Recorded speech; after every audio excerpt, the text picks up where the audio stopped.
The Shadow Betrayal. Sanae Takaichi's ultimate test. When she walked into the conference room and saw the document, it was the biggest shock of her life.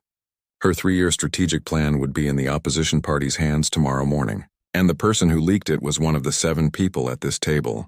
Sanae Takaichi's hands trembled, but her face showed nothing. This was the most important lesson she'd learned in her 20-year political career.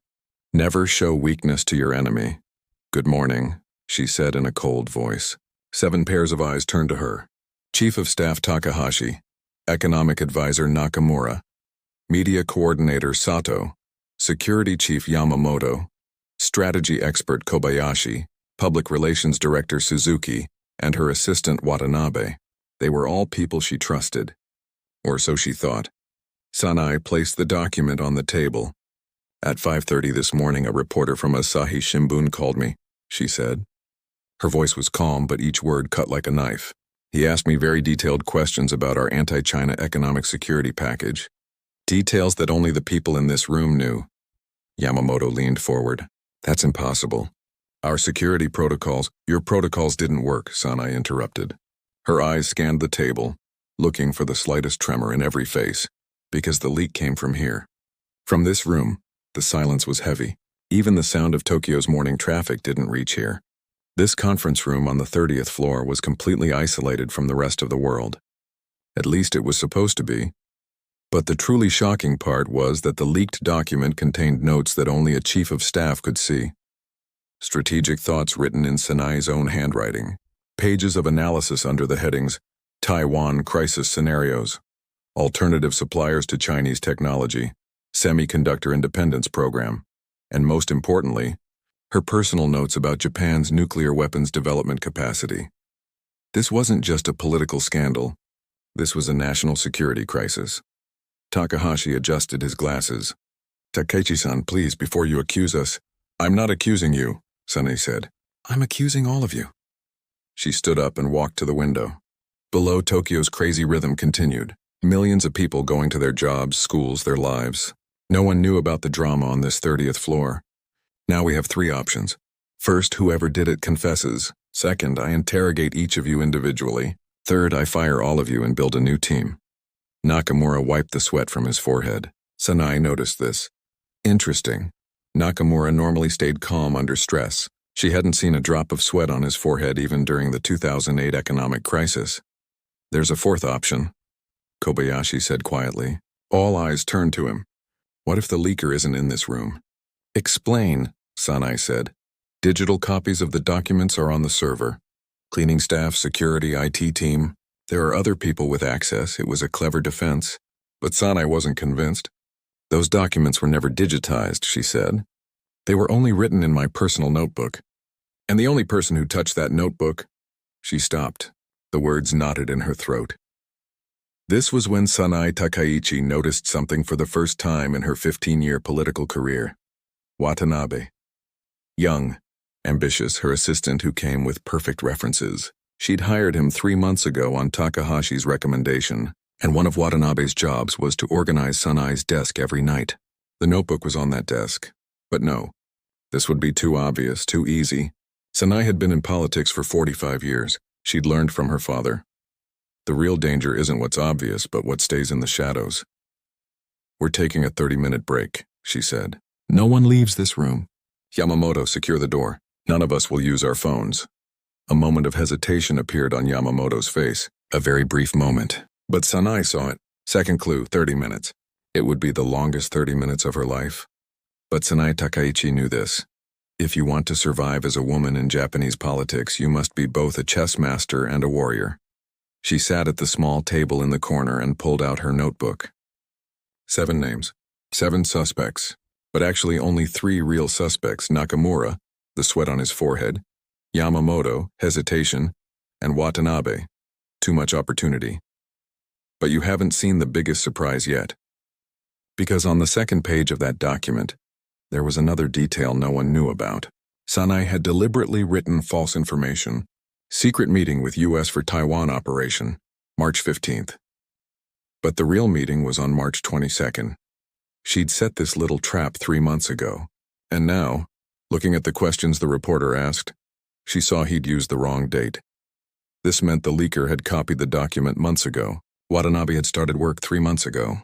The timing fit perfectly. But was it too perfect? Sanai looked up at Takahashi, the one who recommended Watanabe. Loyal, reliable Takahashi. He'd been by her side for 15 years. They'd worked together during the Abe era too. She'd attended his wedding.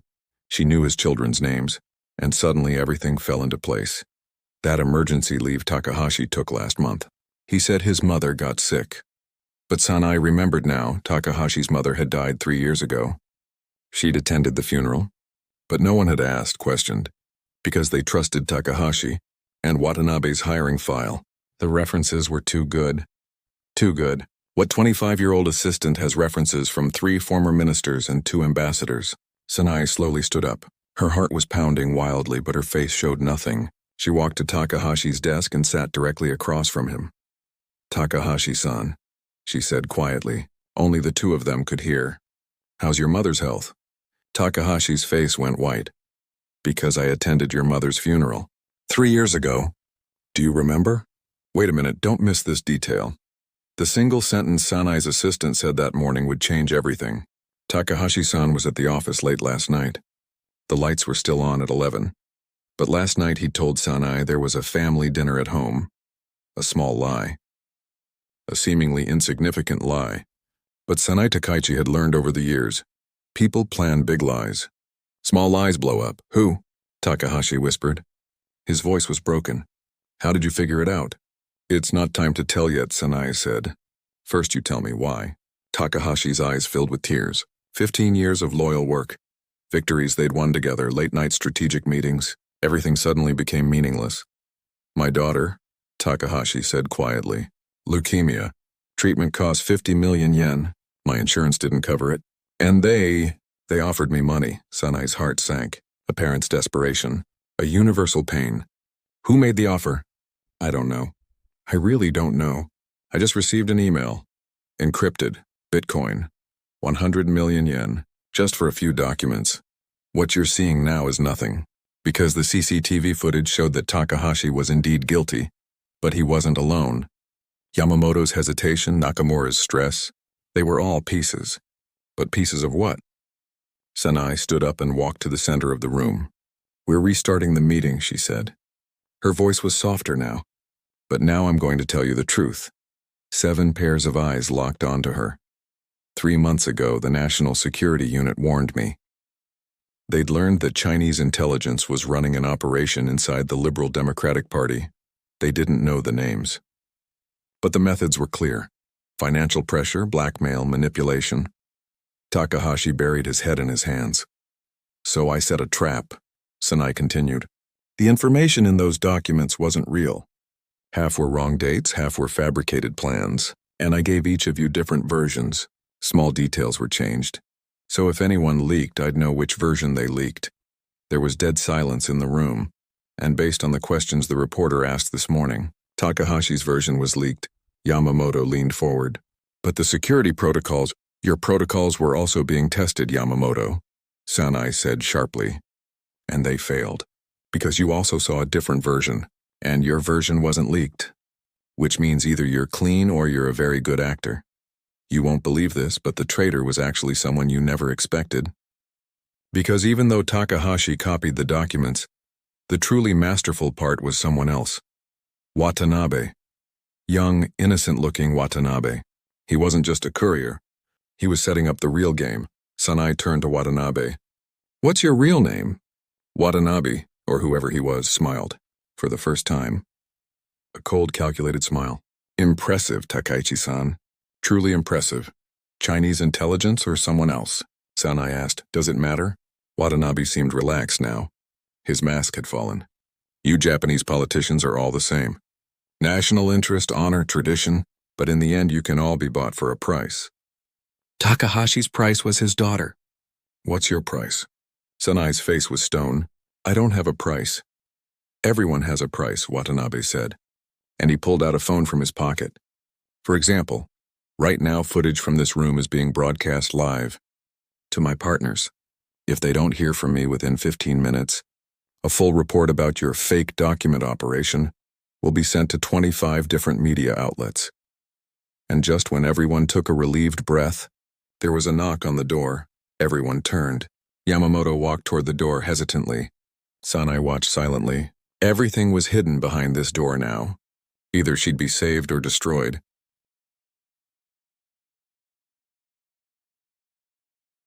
And just when everyone took a relieved breath, there was a knock on the door. Everyone turned. Yamamoto walked toward the door hesitantly. Sanai watched silently. Everything was hidden behind this door now.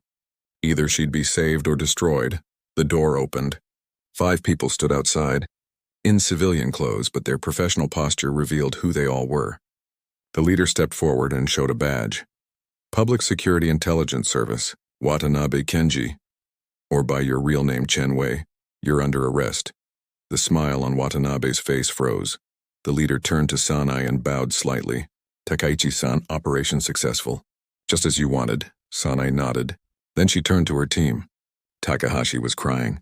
The others were in shock. Now I'll tell you another truth, Sanai said quietly. This operation wasn't going on for 3 months, but 6. Watanabe, or Chen Wei, was being monitored from day 1. His hiring wasn't a coincidence. We wanted it. Yamamoto's mouth hung open. But why? Because he's not just one agent. He's part of a larger network, and now we're taking down that entire network.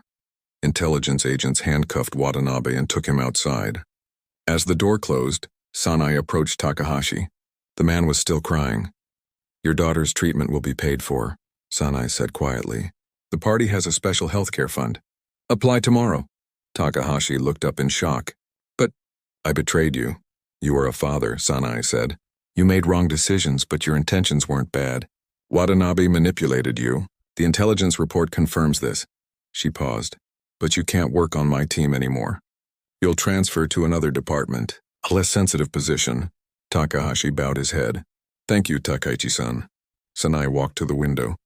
Tokyo's lights were sparkling. A city, 14 million people, countless stories, and each one had a price. Watanabe was right. Everyone had a price. But Sanai Takaichi's price couldn't be paid with any money, any threat, any blackmail. Because she'd made her decision long ago. Japan's future was more important than her own. But the story doesn't end here.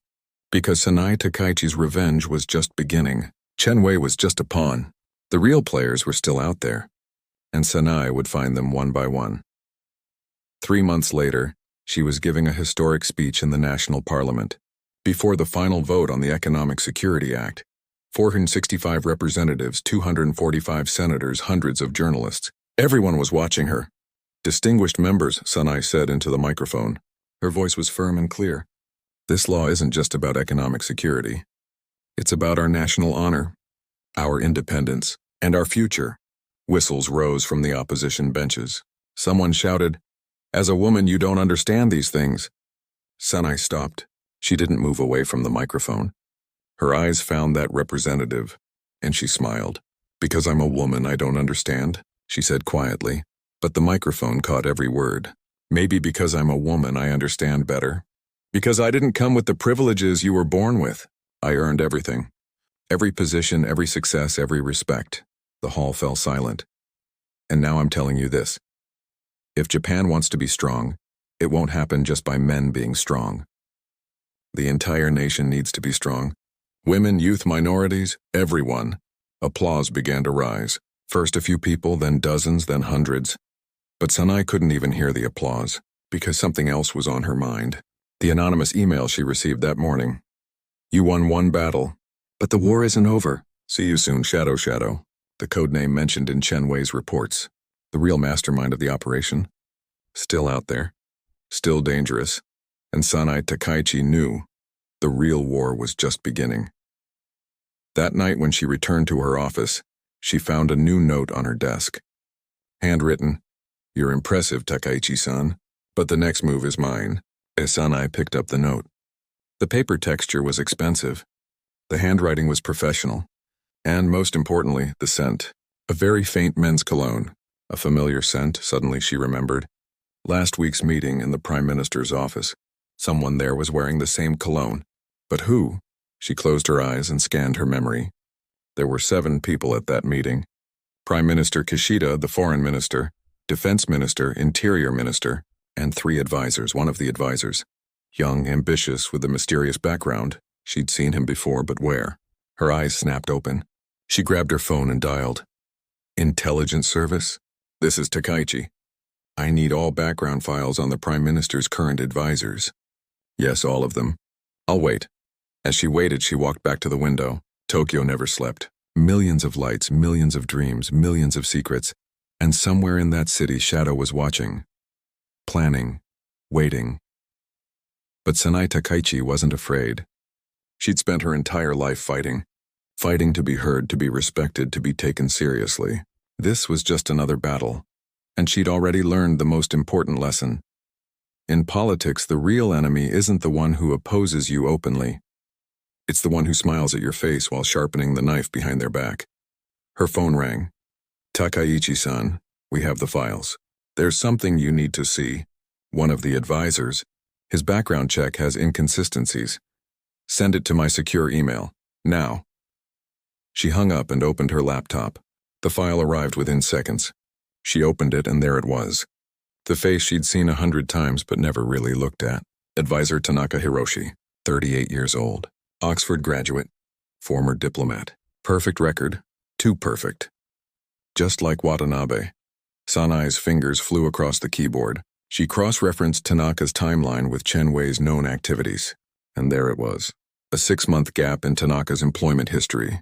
Right when Chen Wei entered Japan, she picked up her phone again. I need a secure meeting with the intelligence director. Tonight. Yes? It's urgent. As she gathered her things, she looked at the note one more time. The next move is mine. As she smiled. A cold, determined smile. No, Shadow, she whispered. The next move is mine. She walked out of her office, her heels clicking sharply on the marble floor. Each step was purposeful, calculated. Because Sanai Takaichi had learned something else over the years. In chess, the queen is the most powerful piece on the board. And she was done playing defense.